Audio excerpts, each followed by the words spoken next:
So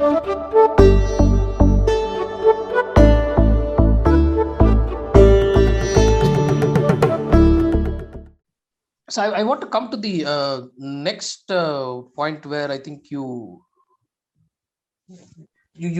took it up in a big way, and I did speak about it in a small way right at the beginning about 4 years ago, and which is the Kashi corridor. I thought that it's important for us to be talking Right, about. right. About 4 years ago, I did write an article which was based on information that we could gather through telephone calls or through what was available on the internet and all of that. That what was being done was that this was invasion of a kshetra of sacred geography, and we broadly seem to agree that what happened and what's happened in Kashi is a desecration of things. But what worries me more is the easy acceptance. We've been consistently saying that people don't like it if we bring religion into secular space. But why are we okay with secularism being brought into the space of our religion? How is it that we are so comfortable ceding the space of dharma to political leaders who have nothing to do with this? They should be, their mandate is something else. But we seem to be so comfortable allowing that. And what's happening is that, and what also explains the silence of our dharma gurus? Have they been intimidated into silence, or is it just that they're also as political as anybody else? So so if you could talk about the Kashi corridor, of all that you people did during during that time, and also about these Right. So things. yeah. So before I come to your questions, I'll just give a, a quick overview of how we got involved in that, and what all prompted us to take it up. The very first thing was the very first instance where we were dragged into it. Literally, was when the Saptarishi Aarti that is conducted Right. every evening was disrupted by the CEO of the corridor. He was an IS officer in charge of the corridor. This happened at the beginning of the first lockdown, first COVID lockdown. And when we heard about it, we just did we just did what we do. We made a video out of it. And Right. we put it out there on social media, and then that created a lot of noise around it, and people started questioning the government and the bureaucracy and all that. And so then suddenly I started getting phone calls from important people saying that no, nothing has happened and all that. I said, we've just found out, and this is reported directly. This is what has happened, and we've just put it out there. बाकी आप लोग देख लो, हमें और कोई मतलब नहीं है. बाकी आप लोग देख लो. Luckily, the the Aarti was resumed the very next day, and the Purohits the Archakas, they were reinstated. So that was one. Then next, what happened was that the Akshayavat, that sacred fig tree near the Hanuman temple, that was uprooted. And the Hanuman Murti also, I think, was yes, that was broken. also broken. Yeah. Mm. And when I was following that story because after this Saptarishi thing, it just naturally I got interested in what was happening. And so I was following some people on Facebook from the locals from Kashi, and they were posting for 1 month. They had been posting that these guys are going to uproot this tree, and this tree is sacred, and this tree means so much. But we were told it was an accidental kind of. They were saying that they are going to make this look like an accident. There are still those right. videos. I remember that. Yeah. And when that finally happened, we did what we do. We made a video of it. Yeah. So again, we were like this time they were like these are Chinese agents and all that. By this time, we had gathered an aura of traitorship and I followed that very closely, and I also took some of the heat because I was retweeting or sharing some of and I was recalling my own this one that I had written about 3 years ago, where everything was actually predicted. We were like, all of these things Correct, are going to play out kind of. Absolutely. In the meanwhile, we had also sent someone from our team, Shivam. He had gone and he had collected the documents. He'd shot videos and he had interviewed people and all that. And then he wrote an article, and that article also got a lot of flack as well as support. I mean, there were people who actually said that it opened their eyes to what was happening. So anyway, I mean, this was like one after another. There were these three major, pieces of content that created a lot of flutter on this issue. And but finally, when the inauguration of the corridor happened, it was endorsed by one and all. It was endorsed by the Dharma Gurus. It was endorsed by big names. We are nobodies. We are just, common people. It was endorsed by people who are supposed to be the guardians of Dharma, representatives of Dharma, and very respectable figures. So, I mean, I don't really know why they did what they did, whether they didn't have the complete information, whether it was because they were intimidated by the might of the state, or whether they have complete trust in the leaders. I don't really know. I wouldn't want to speculate. But my understanding, and I have tried to be as objective as possible for my own comprehension of what transpired. I think it is a result of the breakdown of institutions in Hindu society. And because of that, the relationship between Kshatriyas and Brahmins of the yore, right? This is being force-fitted into the current paradigm, that you have a Dharma Guru and you have a prime minister, and this is not actually a Kshatriya and Brahmin relationship, but this is how it is imagined. And therefore, there's a lot of confusion about it. And the root cause of this whole thing is a lack of intellectual engagement with modernity on the part of our Dharma Gurus also. While they are doing a fantastic job of preserving tradition, of delivering religious discourses and all that, writing books, doing much more than you and I can ever hope to do. But this critical aspect, I think, of engaging with modernity, of understanding it, is missing. And I think very few have done it. I think Karpatri Maharaj is perhaps one of the very few who has actually dealt with these issues directly and in an intellectually solid manner. And I would add the Kachi Paramacharya. Yeah, correct. Absolutely. Yes. So very few of them. Right. So I think that's what has happened. And due to a variety of reasons, this is the result. Because I would have expected that, I'm not saying that they should have gone hammer and tongs against the state or been a party spoiler at the KBC inauguration, but a statement here or there saying that this has been achieved, it's a great dream and all that, if that is how they think of it.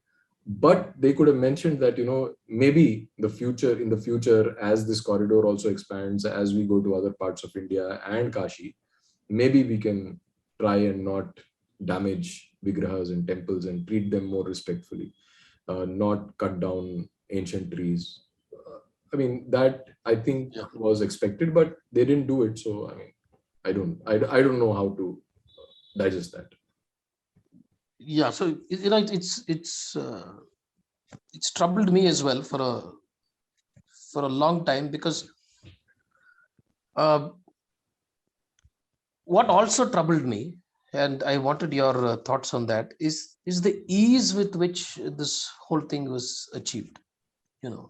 The ease with which you've already highlighted the reasons for it very briefly in terms of how the breakdown of institutions, as you say, but I was shocked, and I still continue to be shocked by how easily this was done with so little resistance, and how every person, every individual, or every group that stood up and asked questions were treated with utter disdain, and nobody seemed to bother about that. I think that bothers me more than anything, more I mean, the desecration itself is important, but this whole idea that you could simply run roughshod over people's sentiments, that you didn't have to ask the community, you didn't have to do consultations, you didn't have to do any of those things, but you could simply go, and you had a large army that actually supported every single move without asking any questions or answering any questions. Yes, absolutely. I think generally there is also there's one point that just occurred to me. Maybe that has relevance here. That is the the distinction between dharma and adhyatma. Mm. And I think that in most people's minds there is a very it's a very blurred distinction. I don't think people think through this very clearly. And like Sri Aurobindo had once, he had made a statement about this decline of thought power, right? And Right. he had also said in that same passage where I read, he had also talked about that it's not that India has declined spiritually, that there are not enough spiritual people, but there is a tremendous decline of thought power. That decline of thought power is basically the decline of dharma, because dharma Mm. is practiced as a collective. You could be a great yogi and do penance on the top of Mount Everest, and you don't need society. That is adhyatma. That can work. Can, even in a secular state, you can be a Right. great Hindu in the privacy of your home. But dharma is collective. Dharma is that full expression of the collective might of your religion in the public space. There is with complete disregard to this secular nonsense that there are two spheres. How can you have a dichotomy like that in society, where people are expected to be have certain thoughts inside their houses and certain outside? That's just nonsensical. So this distinction between dharma and adhyatma is very important here, because a lot of people think that just because someone is practicing, and because someone is like the prime minister, that he's a practicing Hindu, and that he wears the tripundra with so much grace, and he goes to Kedarnath and meditates inside a cave and all that. That is very fine as an individual, but dharma is a different ballgame. And dharma is collective, and dharma has to take into account different questions, uncomfortable questions. It has to deal with the realities of life, of sansaric life as well. And that apparently is missing. So in Kashi, that manifests in a certain way. That where you have great ascetics and people with a lot of devotion to the deities, but when it comes to the public sphere, they just get disoriented, and they can't even seem to think clearly that this is what has happened. There is evidence for that. What are you waiting for? Just at least point it out, acknowledge it. They're not ready to do that. So I think that's essentially what has gone wrong.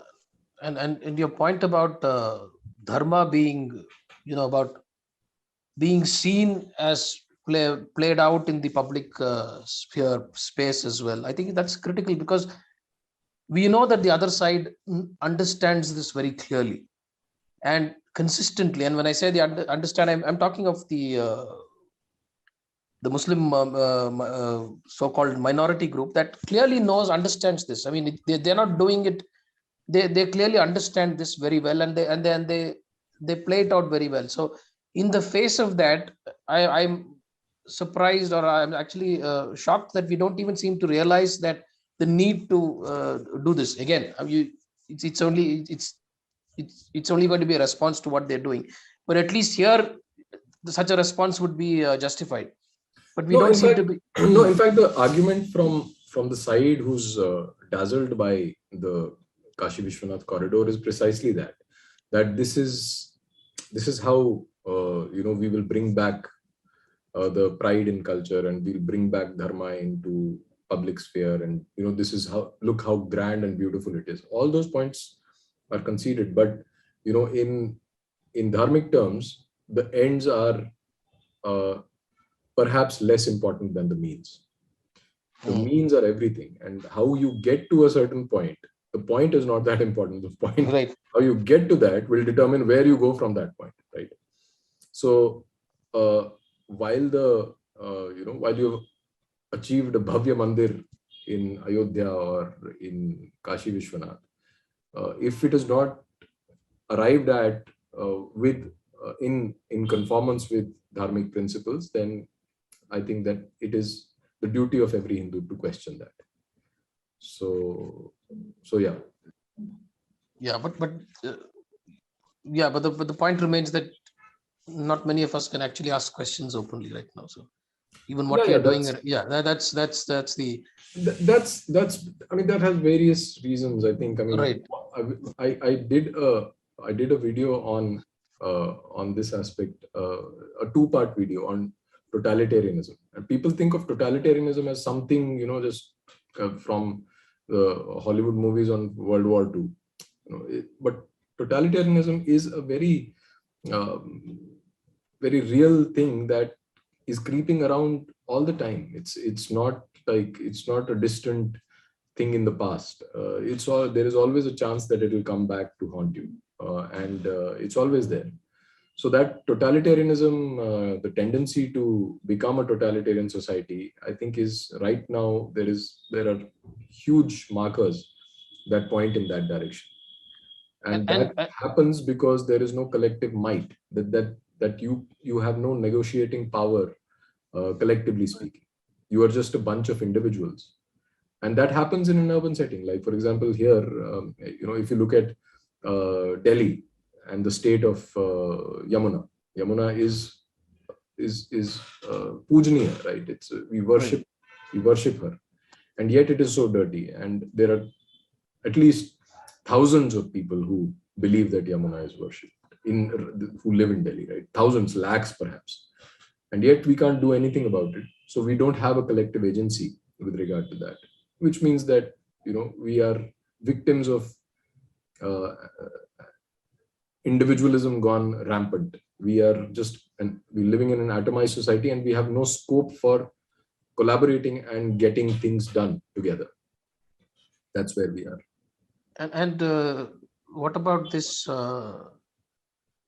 mentality within the Hindu that there will be one great savior who will save us? I mean, we've seen this for quite some time right now. Looking up to one great savior who will save us from everything, and park all your hopes with that one person, one individual. Yeah, that's exactly the consequence of having no collective agency. Because as individuals, we can't do anything about stuff. I mean, as individuals, we are powerless. We might want to flatter ourselves that individualism is this and that, and it's freedom and stuff like that. But absolutely nothing. You can't accomplish anything. Yeah, absolutely. We have no agency. So when you don't have that agency, you would look for saviors and look for powerful figures of authority, and that's how authoritarians are born. That's how despots rise to power, and these are ideal conditions for that kind of figure to rise. Absolutely. So that's what I had alluded to in that video also. I think a lot of people misunderstood that video as well. I'll come to that about misunderstanding most of what you say. Okay, you didn't want to speculate, but I'm going to speculate. I'll just leave it here. I leave this thought here because there was one video that I saw which actually made me think. And I have a theory. I have not actually. This is probably the first time I'm airing it, or probably I did write a post about it. I'm not sure, but I have a theory that this whole corridor was also built to actually shut down the demand for reclamation of the Gyanvapi mosque.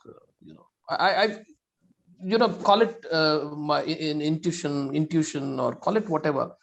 But I've started to think on those lines in terms of, because are you seeing that there is absolute silence now on that question, or rather not much happening, and therefore, and even the corridor, as I understand it, masks the eyesore.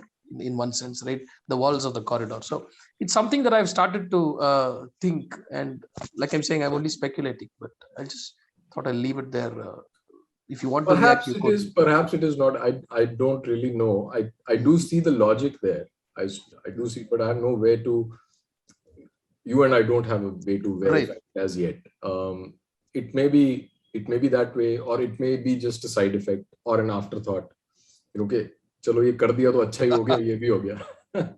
Or No, but what it I'll, is, I believe, is basically, I mean, the I'll driving force behind it is revenue maximization for the state, absolutely, and absolutely and revenue an maximization. absence of discrimination between pilgrimage and tourism. So that's at the heart of it, I think. That's at the heart of it. There's also a reason. Okay, let me also. I'm not going to be taking names, but this is a fairly popular, what we like to call, the IT cell handle kind of say, right? Who actually made that point, and therefore, after this thought came into my mind, where he said, "Ayodhya ho gaya, abhi Kashi bhi ho gaya," kind of a thing, right?